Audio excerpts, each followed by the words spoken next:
ठाणे महानगरपालिका क्षेत्रातील वागळे प्रभाग समिती आणि लोकमान्य सावरकर नगर प्रभाग समिती अंतर्गत इंदिरानगर संप येथे पाणीपुरवठा करण्यासाठी अलीकडच्या काळात 1168 मिलीमीटर व्यासाची जलवाहिनी टाकण्यात आली आहे।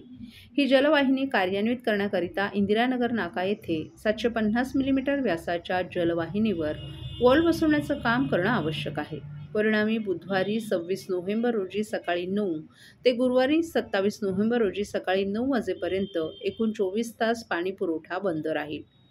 शटडाऊनच्या कालावधीत ठाणे महापालिकेअंतर्गत इंदिरानगर जलकुंभ, श्रीनगर जलकुंभ, वारलीपाडा जलकुंभ, कैलासनगर रेणू टँक, रूपादेवी जलकुंभ, रूपादेवी रेणू टँक, रामनगर जलकुंभ, येऊर एअरफोर्स जलकुंभ, लोकमान्य जलकुंभाअंतर्गत परिसर आदी भागांचा पाणीपुरवठा 24 तासांसाठी पूर्णपणे बंद राहणार आहे। पाणीपुरवठा सुरू झाल्यानंतर पुढील 1 ते 2 दिवस कमी दाबानं पाणीपुरवठा होईल याची नोंद नागरिकांनी घ्यावी।